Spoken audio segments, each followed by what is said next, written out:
Hi friends, welcome to the All-Canadian Reptile Girl. I'm Annalise, and to many folks, I live in a house of nightmares. But is that sentiment really justified? Let's find out. Today we are going to be going through the most dangerous pets in my home.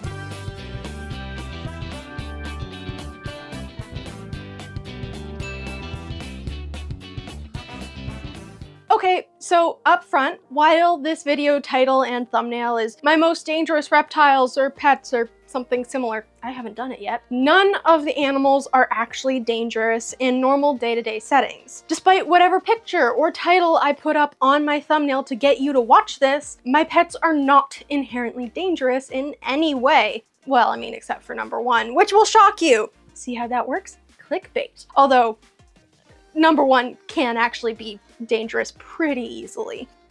My point is that I may, through the course of this video, use hyperbole to make a point or a joke or as part of a bit. Please, please, please understand that my pet reptiles and the vast majority of other people's pet reptiles are absolutely harmless in just about any normal context or situation. Yes, there are people who have alligators or venomous snakes as pets. Those are legitimately dangerous animals, and most normal people are probably not equipped to properly and safely keep them. But the vast majority of us don't, keep alligators and venomous snakes. Even big snakes like retics or berms are not inherently dangerous. I can concede that in very specific scenarios, they can be. But with proper care and just the very basic level of consideration or precaution, they are perfectly safe to keep 99.99999.4% of the time. Okay, disclaimer over, let's talk about my horrifying and dangerous cabal of carnivorous creatures causing chaos in my castle.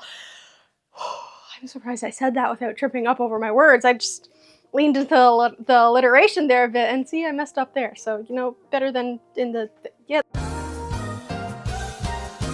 Number 5, female garter snakes. Yeah, I know, they're just garter snakes. How bad could they be? Garter snakes aren't usually very big. This is Dwight here. They aren't thought to be especially bold or fierce. If you live in North America, they are probably the most commonly encountered snake streaking away from you in the wild due to their active diurnal nature, abundance, and sheer number of species and subspecies, over 90. And their range and habitats, virtually any and all ecosystems in North America. They are incredibly hardy, they are incredible, but hardly anyone would think of them as threatening. Someone freaks out over a garter snake, it's a garter snake, or they'll call it a garden snake if they know nothing about snakes, and then someone will suddenly appear and say, oh, don't worry, it's harmless, it's just a garter snake, they won't hurt ya. Sound familiar? That's 'cause they're harmless. That's what you heard. However, I wish you luck! Garter snakes are monsters. They are both venomous and poisonous, though to be fair, their venom only really works on amphibians, and they are only poisonous if they are regularly eating poisonous prey. That's called dietary sequestration, by the way, a video here. They don't even do the courtesy of killing their prey before devouring it like most snakes have the manners to do, opting to just grab on and start eating it and overpower it. What a way to go. Now, I am obviously too big to be prey, right? I should be okay, right? Right? Wrong. You see, despite common misconceptions, snakes are smart and can quite easily be target trained, which is usually a good thing. This type of communication can be helpful to avoid accidental bites for a food-aggressive snake. It's wonderful and an exceptional tool. Except I accidentally trained my female garter snakes with my face. So every time I approach their enclosure, they assume it's feeding time. And if there is one thing that gets garter snakes riled up every time, it's feeding time. If my mom or dad approach or open the tank, it's a curious, hey, Jay or Elka, what's been going on? How have you been? Did you see that ludicrous display last night? Or other water cooler talk, I don't know. But if I do it, it's immediately stretching out fangs at my face. Terrifying. And I'm not exaggerating here. I am most fearful of feeding my female garter snakes than I am any other animal in my home. I'm not actually afraid. It's not a big deal, but relatively speaking, Them being the scariest is a bit of that hyperbole I mentioned earlier, right? You remember. Okay, good. Am I gonna have to give this disclaimer every single time? It sounds exhausting. Right? I think I'm gonna play this straight from now on. Well, I mean, as straight as I can anyway. So like what, 50%? Yeah, give or take, depends on the day. All right. Feeding these guys certainly gets the adrenaline going. You may have noticed that I specified my female garter snakes. Why not my males? Speaking of my male garters, just a quick thing I want to let you guys know about. I did a video on the build for this tank a while back, and it's great. It's a great tank. I love it. So do the garters. It's amazing. One of the coolest things about it is the Helios lighting system here, generously provided to me by Reptilia Rex. It basically works on a timer, and throughout the day, the light moves from one end to the other. You know, kind of like how the natural heat lamp does with the sun moving across the sky. This one here is the first version that they made, and I had provided a bit of feedback on it based on my experiences with it. Well, they reached out to me and let me know that version 2 is now out and there are some additional features. The new version can now connect with your thermostat or dimmer. There is a whole front cover thing that covers up the whole unit, so it looks much cleaner and sleeker if you like that sort of thing, or you can obviously keep it like this. A reflector that covers the bulbs here, that way you don't need to like modify a hood from someone else like we did here, and a few other add-ons and upgrades as well. So if you were thinking about getting one for your critters, and you totally should, it is great, and honestly, my male garter snakes love it. They are so much more active and they seem more turned on in their brain. So it's amazing. Go check out Reptilia Rex to see the new features and get one of your very own, and use discount code ACRG Helios 10, all caps, for a 10% discount. Links in the description below. Okay, back to my savage and brutal pets. You may have noticed that I specified my female garter snakes. Why not my males? Well, the males are much smaller. My biggest is barely 3 feet, but my biggest female is almost 4.5 feet long. They're big. Also, my males are not nearly as aggressive when eating as the females are. The males also don't seem quite as smart and have not keyed in on my face as the bringer of food, so there's that too. They're dumb.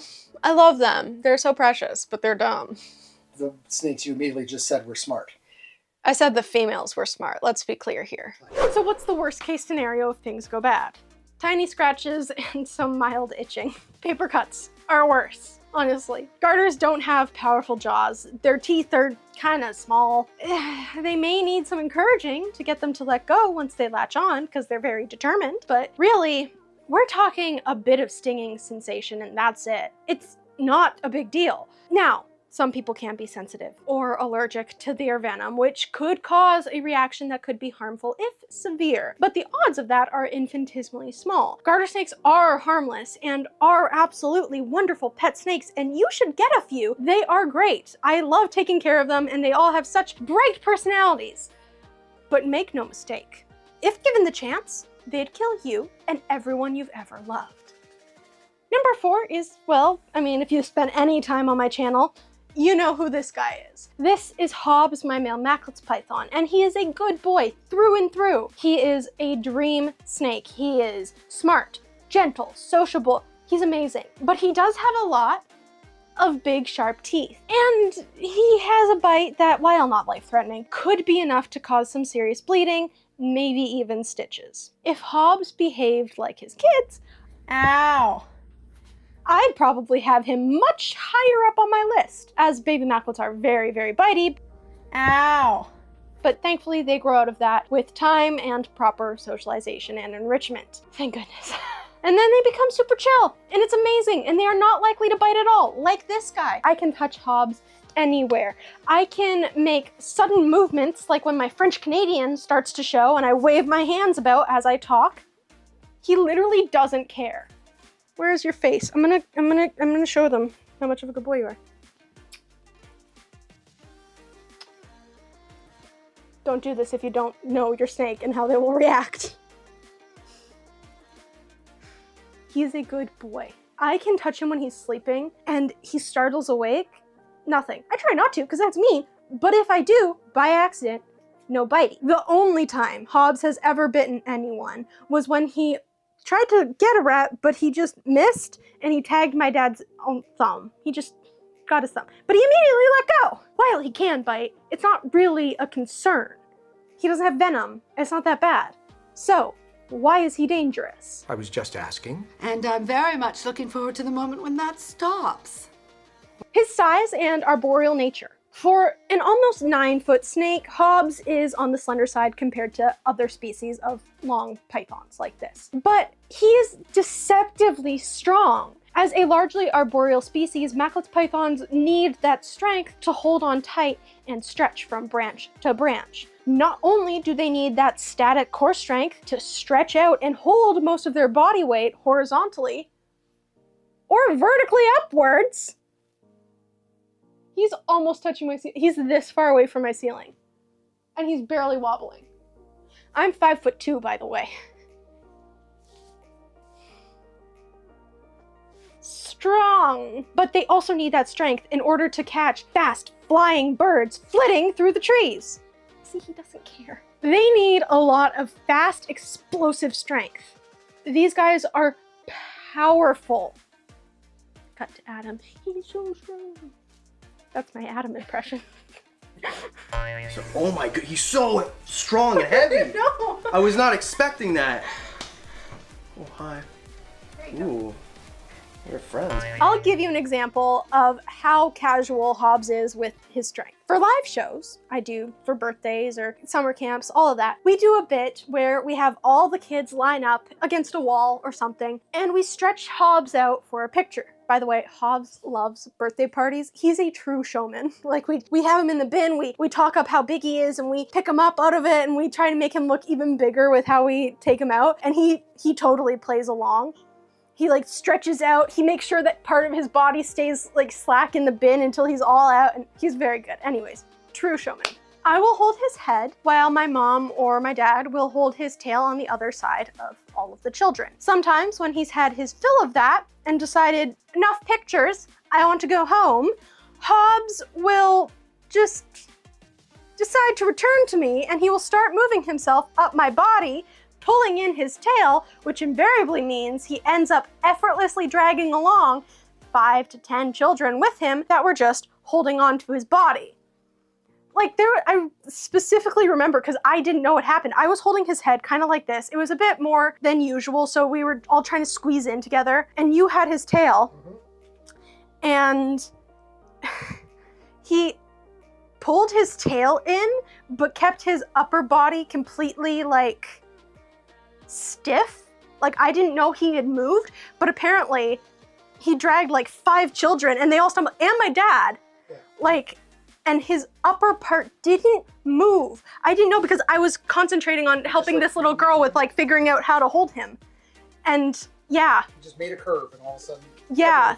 Yeah, it was insane. So, I mean, obviously that's always a hit as well. Lots of giggling and marveling at his strength and oh my God, wow. However, it's also a bit annoying if he's locked in or really insistent on going somewhere he's not supposed to. It's tough to wrestle him out. You know, not without hurting him, which we don't want to do because he's a good boy.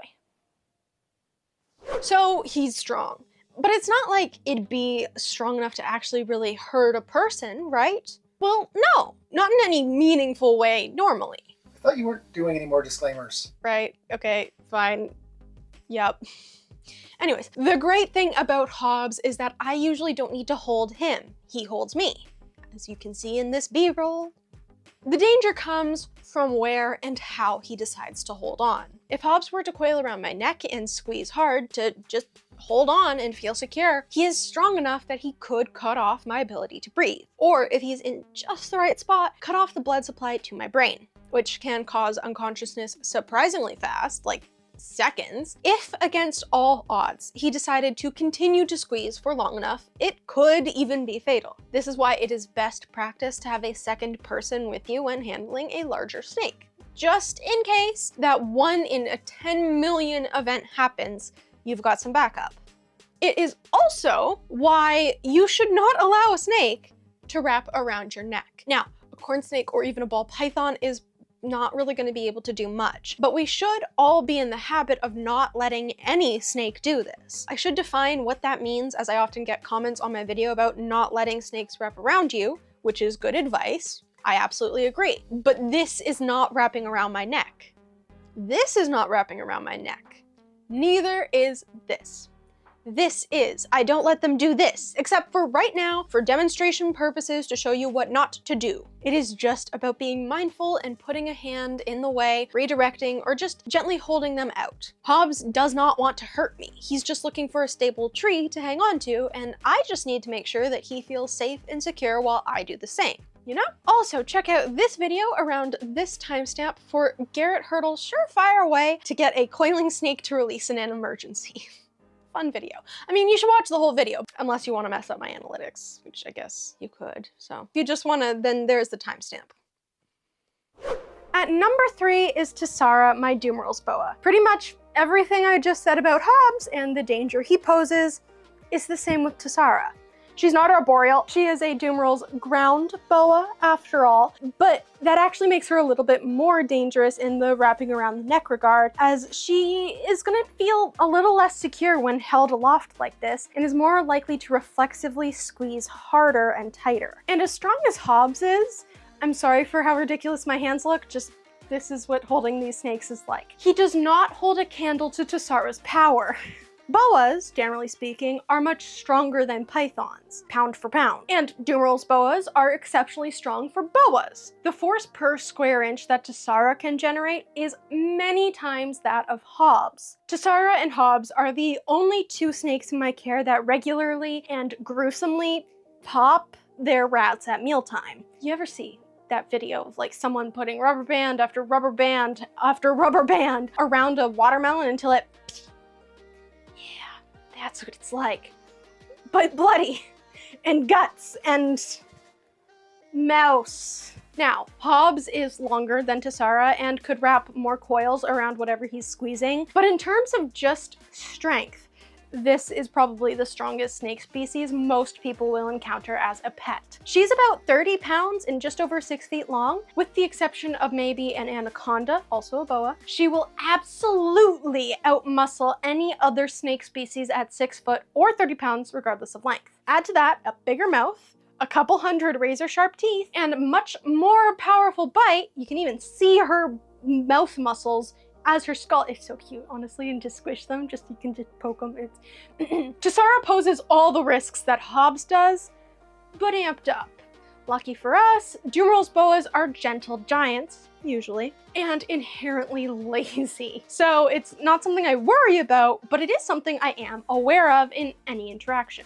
Okay, number 2. The next maniacal mauler in my menagerie is a true terror. This creature's max size is only 10 to 12 pounds, but has the strongest bite force of any lizard species, topping out at a level almost as great as that of a Rottweiler, but with teeth far sharper than any dog's. On the subject of man's best friend, this creature's ability to reason and problem solve outpaces dogs. They're smart, coupled with an appetite for anything really, makes, drumroll please, Jub, my black and white Argentine tegu, legitimately a potential danger to me or any other human in the right circumstance. You're a vicious killer, aren't you, baby girl? You girl.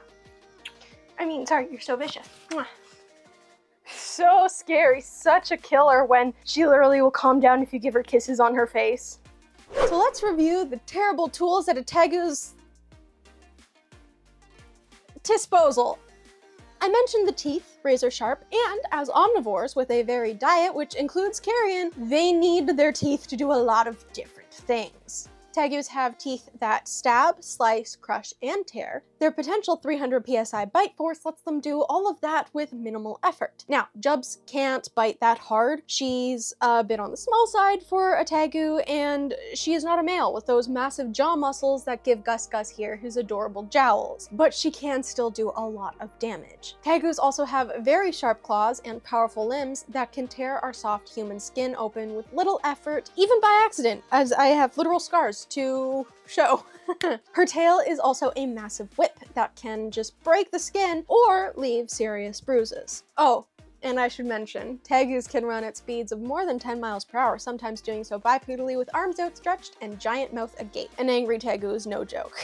So far, my list has been animals that aren't really dangerous at all. For them to pose a real risk would be from a weird fluke or a situation that is easily avoidable. They aren't actually dangerous in a practical way, but Jub Jub could be a legitimate threat. Jub Jub is my pet and I love her, and she loves me in her own way. Yes, reptiles can feel love and affection. The degree varies by species and by individual, just like with people. And she is very well socialized. But if Jub Jub were to suddenly decide that today's the day, just out of nowhere, I'd be in some serious trouble. Massive bleeding, stitches almost certainly, broken bones. Yeah, she could break a finger with a tail whip or a bite. Heck, if full-grown male tegu were to get a hold of a finger and death roll, they could take that snack home with them. That's why I spent so much time with Jub Jub when she was young to properly socialize her, teach her some manners, and had her see me, my mom, and my dad as sources of safety and security, getting her used to my cats so they don't scare her and she knows that they're not food, making sure that she's engaged and exercising her brain, showing her trust and affection. All of that is so critical when working with an animal that could be dangerous. The trust we've built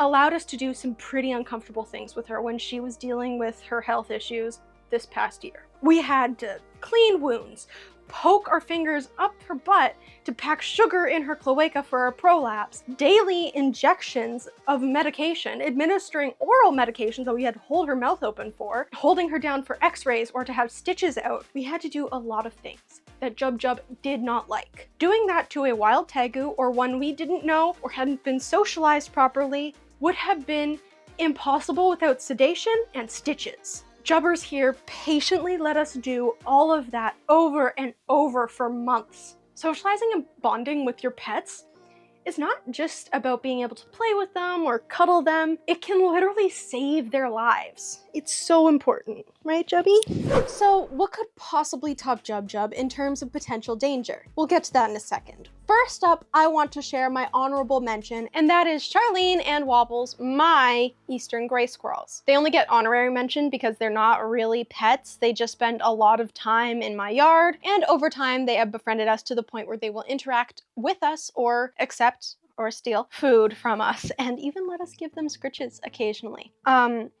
I know they're not reptiles, but like, if you go back far enough, I guess we're all reptiles. And fish. Everyone's fish.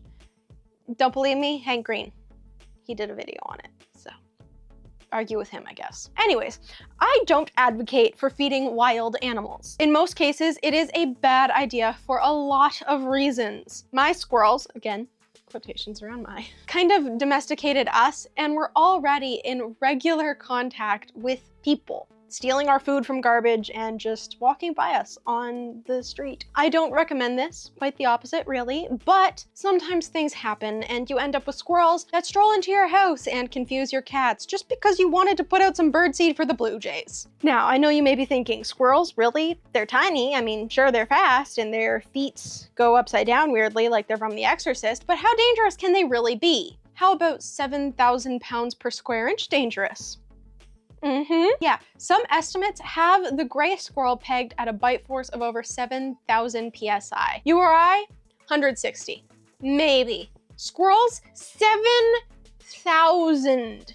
This is one of the reasons why approaching unknown squirrels or any wild animals, especially if they have never interacted with a human before, or don't regularly, is generally not something most folks should be doing. It can be incredibly dangerous, but so cute, right? If you like these guys but don't want to put your own hands at risk to befriend your own squirrels, which is smart, you shouldn't do that. Don't do that. You might want to join my patrons on Patreon, as there is a compilation video of all sorts of squirrel snuggles, scritches, and shenanigans featuring Charlene and Wobbles. There are other extras available to my patrons too, including behind the scenes stuff, early access, sneak peeks, and more. Patreon.com/allcanadianreptilegirl is the combination of letters and symbols you need to smash into your keyboard to access all that fun stuff. I hope to see you there.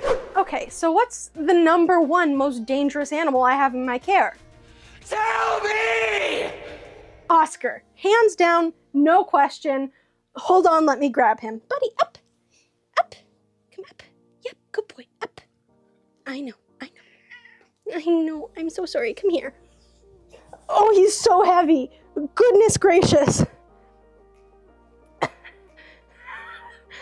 so heavy. Okay, this is Oscar, my orange tabby fur baby who is currently shedding so much.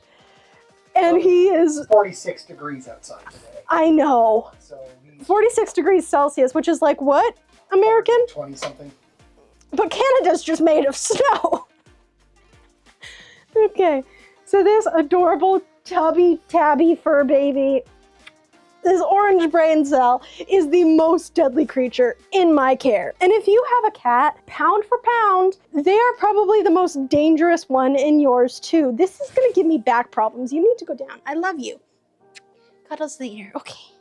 As mentioned earlier, for the most part, the entries in this video are not actually dangerous, and when I'm saying that they're horrible monsters, it's hyperbole, like I said, at the top. In all but most of the one-off situations, they're not dangerous. That's kind of the point. Reptiles are not the monsters they are often thought of as. That's one of the reasons I do this, what I do. This is not true of cats. Despite the staggering number of adorable, goofy, cuddly cats you will see online and how sweet your little fluff ball looks to you, cats are legitimately scary when you really think about it, and I'm being dead serious right now, even though it is kind of funny.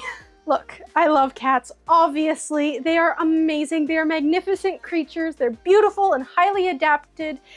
They're cute as can be. They have a noise that involuntarily happens that says, I'm so happy right now. And they're dough beans. I'm trying not to peek out the mic, but oh my God, come on. But they are also probably the most efficient killing machines evolved and living today. It's insane. Cats are monsters. Full stop, monsters. Run through the list of what makes a prototypical monster scary or dangerous. What you got? Big sharp teeth? Check. Cats have them, and an added bonus of lots of wonderful bacteria that can cause all sorts of havoc, especially with reptiles, by the way. Even a small innocuous cat bite to a lizard, bird, or snake can be fatal. Is actually quite likely to be. So that's fun. Monsters usually have sharp claws, right? Yep, cats have those too. They're kind of known for them in a way. Powerful and retractable ones that they sharpen to razor-sharp hooks constantly. That's why your cats scratch things, to sharpen their deadly weapons. If a cat wanted to, they will mess you up more than you'd believe. Speed, agility, strength, cunning, cruelty even, trademark monster traits, and cats have them in spades. Even more Rubenesque cats like Oscar are incredibly athletic.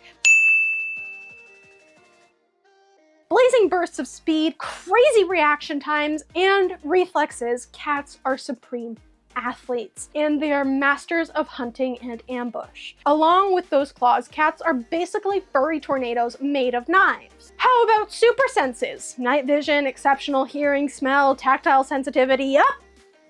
Cats outclass most animals there too. What else? Oh, how about general murderousness? Most predators just hunt to eat, for survival. Not cats. They hunt for sport. They genuinely, scientifically, love killing! Oh boy, here I go killing again. One of the reasons why cats are so devastating to local ecosystems is because they indiscriminately kill pretty much anything that they can. They have made species extinct multiple times. Keep your cats inside or on a leash when outside, please. Not just for the safety of the animals in your neighborhood, though that is very important too, but also for their safety, as cats will sometimes try to kill things that they have no business trying to. Did you know, when Oscar was barely out of kittenhood, he attacked a bear that tried to just come over the fence into our backyard? A bear just launched himself at its face, kamikaze style, and won. Monsters. Let me put it to you another way. What is the absolute scariest movie monster? Don't guess. I'll tell you. It's the xenomorph from Alien. Disagree? Well, take it up with my dad, who had to stop playing Alien Isolation because it was too scary and watches me play it from behind the couch cushions. Why would you shame me in front of all of the internet? Am I wrong? I guess it doesn't matter. No one watches your videos anyway. Okay, so the alien. Teeth, claws, super athletic, can see somehow, hear and sense you long before you know it's there, all very monstery. And all cat abilities. So, they actually had to add acid for blood, a stabby tail, pharyngeal jaws, and a very sexually aggressive means of reproduction just to make the alien scarier than Jonesy, the orange tabby those space truckers took with them to the stars for some reason. Cats are scary. Why? Because they're dangerous and he doesn't want to be here. I love you. I'm sorry. Thank you. You're a monster. He says, how dare you shame me like this? I am nothing but sweet and gentle. So that's it for today. Which of my deadly pets was your favorite? What are the most dangerous animals that you have in your care? Rank them in the comments below. Did you know that comments really help videos get seen by others? Point down there. Liking and subscribing and sharing even, all that helps too. I hope you enjoyed today's video. Another special thanks to my patrons who make all of this possible. Thank you to you all for watching, and until next time, remember to nurture all nature, even the monsters. Bye!